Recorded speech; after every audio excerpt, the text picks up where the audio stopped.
வணக்கம் அன்பர்களே, வாழ்க மகிழ்வுடன் சிபிஎல்லின் சிந்தனை களத்திற்கு உங்களை மகிழ்வோடு வரவேற்கின்றேன். தினம் ஒரு திரவியம், மனதுக்கும் உடலுக்கும்.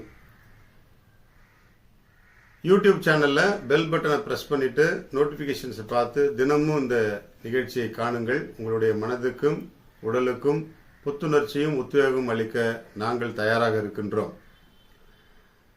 அன்னை தெரசா அவர்களுடைய சிந்தனைகள்ல ஒன்று, அவரிடத்துல ஒரு கேள்வி கேட்கப்பட்டது. வறுமையை பற்றி நீங்க என்ன சொல்றீங்க அப்படின்னு சொல்லிட்டு அன்னை தெரசாவிடத்தில் ஒரு கேள்வி கேட்கப்பட்டது. அவங்க எல்லாரும் எதிர்பார்த்தாங்க, பணம் இல்லாமல், உணவு இல்லாமல், உடை இல்லாமல் அவதிப்படுவதுதான் வறுமை அப்படின்னு சொல்லிட்டு அவங்க சொல்லுவாங்க அப்படி சொல்லி. ஆனா அன்னை தெரசாவினுடைய பதில் வேற மாதிரி இருந்துச்சு. மிகவும் கொடுமையான வறுமை எது தெரியுமா? தனிமையும் நேசிப்பதற்கு யாரும் இல்லை என்கின்ற உணர்வும் தான். தனிமையும் நேசிக்கப்படவில்லை என்கின்ற உணர்வும் தான் மிக கொடுமையான வறுமை அப்படி சொல்லி அன்னை தெரசா பதில் சொன்னாங்க. உண்மைதான். இன்றைக்கு பிள்ளைகளை எல்லாம் நன்றாக படிக்க வைத்து, நல்ல லட்சக்கணக்கில் சம்பளம் வாங்க வைத்து, வெளிநாடுகளுக்கும் வெளியூர்களுக்கும் அனுப்பிவிட்டு தனிமையில் வாடிக்கொண்டிருக்கிற பெற்றோர்களுடைய நிலைமை இது உண்மை என்பதை நிரூபிக்கிறது. கொஞ்சம் இன்றைக்கு அப்பார்ட்மெண்ட் கல்ச்சர் வேற இல்லையா? இந்த அப்பார்ட்மெண்ட் கல்ச்சர்ல தனியா ஒரு விளம்பரமே கொடுக்குறாங்க பாருங்க, சீனியர் சிட்டிசன் டவுன் அப்படின்னு சொல்லிட்டு. முதியோர்களுக்கான ஒரு குடியிருப்பு, அங்க எல்லா வசதிகளும் இருக்கும்.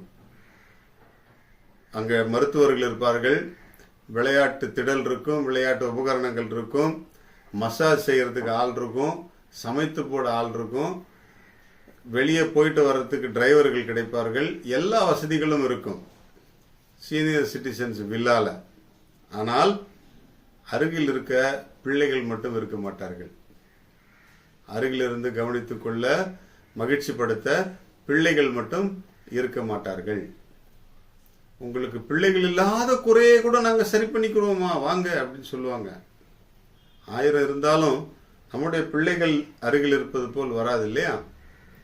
கொஞ்சம் சிந்தியுங்கள் முதியோர்களே, பெற்றோர்களே, பெரியவர்களே, கொஞ்சம் சிந்திச்சு பாருங்க. மிகவும் கொடுமையான வறுமை எது அப்படின்னு சொன்னா, பணம் இல்லாத நிலையோ, வசதி இல்லாத நிலையோ, உணவில்லாத நிலையோ, உடை இல்லாத நிலையோ அல்ல. தனிமையும் நேசிக்கப்படாமல் இருக்கும் நிலைதான் உண்மையான வறுமை. அன்பு செய்ய யாரும் இல்லை என்றால் நான் மிகப்பெரிய ஏழை, வறியவன். நான் தனிமையிலே உழன்று கொண்டிருக்கிறேன் என்றால் மிக கொடுமையான ஏழை, வறியவன் என்பதை ஏற்றுக்கொள்வோம், உணர்ந்து கொள்வோம். 4 பேரோட சேர்ந்து வாழ்றதுக்கு முயற்சி செய்வோம். நம்முடைய குடும்பத்திலும் சரி, சமுதாயத்திலும் சரி, 4 பேரோட சேர்ந்து பழகி புரிந்து வாழ்வதற்கு முயற்சி செய்வோம். நம்முடைய வாழ்க்கையும் இனிமையாகும், நம்முடைய சுற்றுப்புறமும் மகிழ்ச்சியாக இருக்கும். வாழ்க மகிழ்வுடன். இன்றைக்கு அந்த சப்ஜா விதையை பற்றிய இன்னொரு பெரிய உண்மை என்னன்னா, சப்ஜா விதை சாப்பிட சாப்பிட நம்முடைய மன அழுத்தம் குறையும். எனவே காலையில் எழுந்த உடனே எவ்வளவு டென்ஷன்லாம் இருந்தால் கூட கொஞ்சம் சப்ஜா விதையை சாப்பிட்ருவோம். இரவில் ஊற வைத்து காலையில் அதை 2 ஸ்பூன் சாப்பிட்டீங்கன்னு வச்சிங்களேன், நாள் முழுக்க நம்முடைய மன அழுத்தம் குறைந்து நம்முடைய உடல் அமைதியாக பேணப்படும், மனமும் அமைதியாக பேணப்படும். எனவே சப்ஜா விதையை உண்போம். உடல் குளிர்ச்சியோடு மனக்குளிர்ச்சியையும் ஏற்றுக்கொள்வோம். வாழ்க மகிழ்வுடன்.